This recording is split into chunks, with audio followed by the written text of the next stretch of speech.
I'm George. I am 26, weigh about 93 kilos on an empty stomach. I work in property finance, glued to a desk for 9 hours a day. I come home and I'm glued to my desk here for the rest of it. I'm not particularly fit, don't do any sports really, and on top of that, I'm a type 1 diabetic, so we're not working with much to start with. However, I have made the potentially insane decision to not only sign up for the London Marathon in 2027, but to do it in sub 4 hours. When I was running in the pandemic, I took it quite seriously. I didn't do big distances, but you know, the standard. I was at university at the time, so wake up before lectures, go for a run, feel good about myself, maybe, you know, the odd 5k here or there, just about, with a mix of walking in between. So yeah, we're talking not very fit even then. And at the time I thought, great, you know, I'm running, I can do a 10k. So I did the 10k in Bristol in 2022, finished in 1 hour and 20 minutes, which was so bad that when I told my uncle at the time, who's an avid runner, done the London Marathon so many times I can't count, I said, look, I've just done my first race, did it in 1 hour 20, give or take. And he was like, oh, fantastic, you know, that's a really good result. Your first half marathon's never easy, but you've absolutely smashed it. And I had to go, whoa, hold on. It's only a 10k, and I didn't get a reply. So safe to say I'm probably the least fit person in my family. And yeah, I've decided to just bite off way more than I can chew, especially as a diabetic. You know, I've had a history of both high blood sugars, which for those of you out there who don't know anything about diabetes, like me before I was diagnosed at 19, high blood sugars make it feel very difficult to run. Makes your muscles feel like lead, brain fog, you know, all the symptoms like that. You just feel very exhausted, and it's like your body has no energy, right? It's kind of a weird feeling. So you can be running, like, you can be a long distance runner, you can do loads, but if your blood sugars run high the night before, you might really struggle that race. On the flip side, you've got hypos, which is when your blood sugars go too low, and that's the classic, I need to go gobble down some sweets and bring it back up. I think most runners probably suffer from low blood sugars at some point, especially going into marathons. That's why nutrition's a big thing. You take all the gels and whatever. So I'm just going to have to be extra vigilant with all of that, which, on top of having never really run before, certainly means I'm biting off a lot. Whilst I was at uni, I worked in a gym for quite a while, maybe 2 and a bit years. And safe to say, I was the most unfit person working there too. Probably the most unfit person who was going in the gym in total. I worked behind a reception desk. I had free access to the gym all the time if I wanted to. I did not want to. And I think the only reason I didn't put on a bunch of weight then was because of the walking. You know, I was doing maybe 15k steps a day, just walking around the gym, walking to and from work, walking to lectures, you know, walking everywhere. After getting a job, that all changed. I'm driving to work suddenly. I'm sitting at a desk all day, driving home. I'm, you know, working from home some days. Those days I'm clocking maybe 200 steps a day, if that. Recently I've been trying to up that, you know, go on walks on my lunch breaks, try and just get out of the house and just find excuses to walk, you know.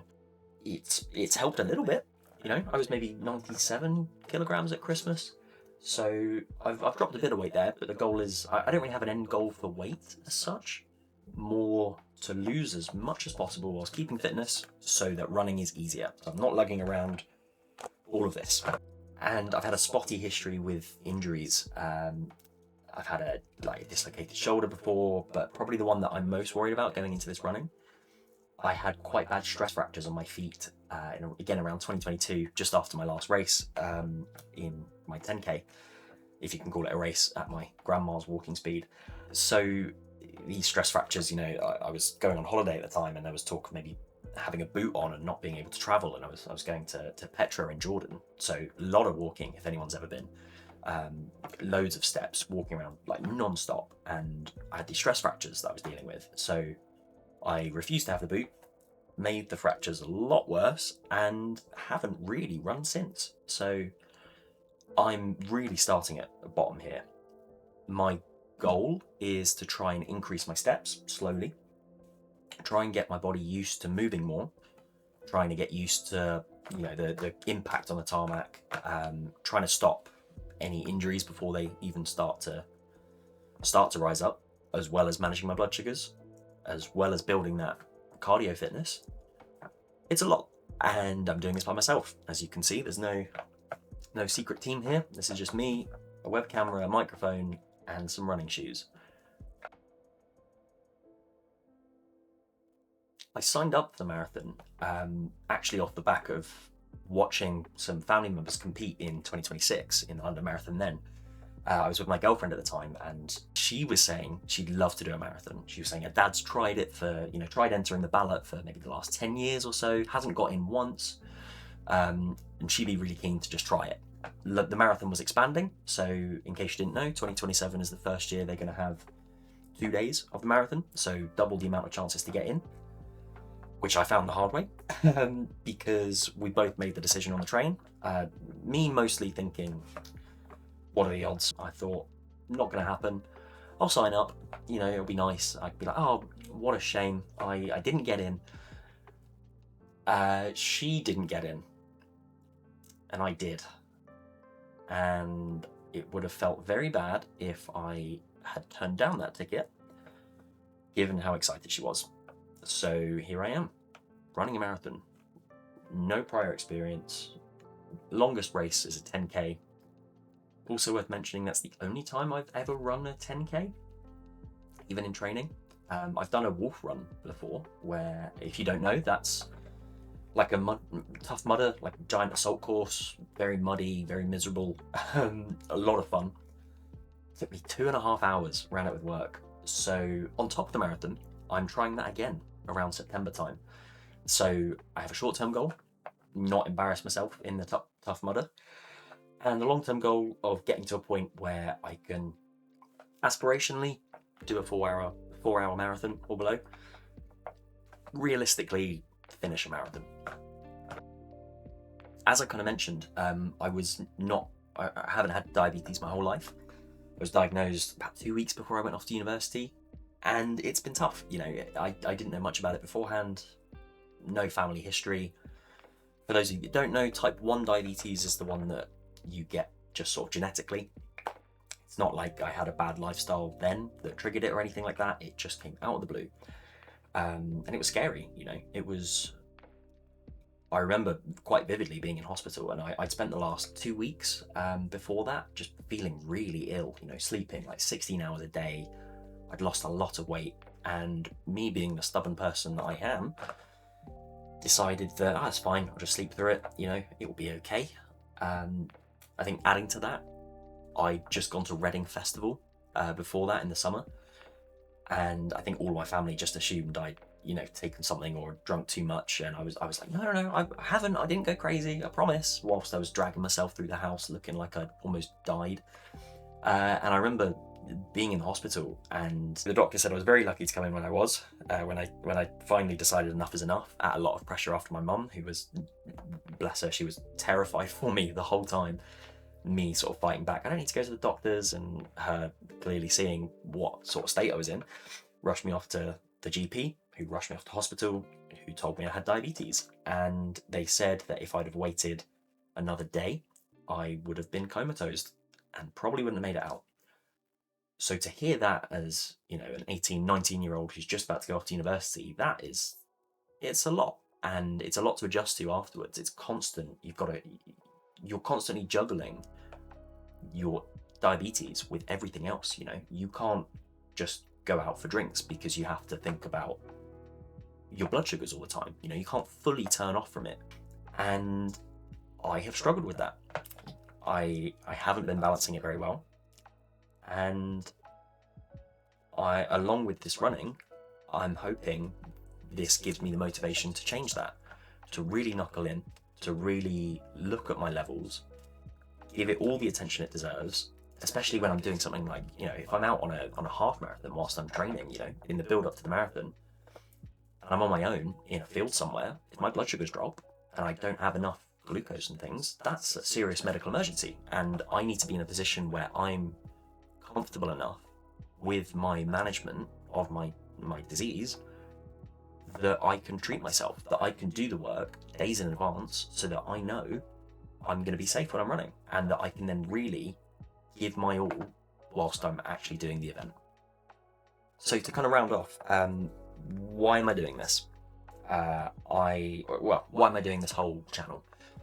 I want to keep myself accountable. I want to show people, you know, whatever ends up happening with this race, I'm going to give this my best shot, and I'm going to run, and I'm going to run even when I don't like it, and there might be days I struggle, there might be days I love running, I don't know, we'll find out. This is an experiment for me as much as it is for everyone watching. I'm also doing this so that I have something to look back on. Consider this, you know, the modern equivalent of a photo album of a before and after. This is me before. This is me at my lowest physically that I think I've ever been, and hopefully the lowest that I will ever be. So, short-term goals: get a base foundation. I want to get my engine to a level where I can then start training, you know, months down the line. I want to build my cardio base. I want to be able to do a park run. That's like short-term. The next couple of weeks. I don't know exactly when. I'll book something and I'll set myself a goal. You'll hear that in the next coming videos. I want to do a park run. Then I'm going to do a 10K. I'm going to do the walk run, which is a 10K plus a full body workout, plus you're covered in mud. And it's September, so it's probably going to be raining. So that's on the agenda. I want to get through all of that, and I want to do a half marathon event. Again, I haven't picked exactly which one. I'm looking at a few options at the minute. If you have any good ones that you know of around sort of December, January time, let me know.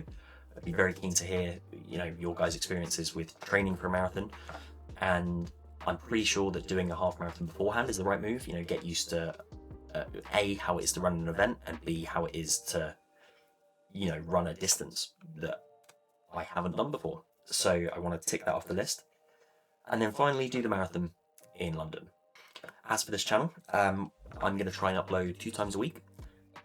One being more of this talking format with some running mixed in. You know, I'm not going to go crazy like I have done today. This is very much just an introduction to me and what I plan to do.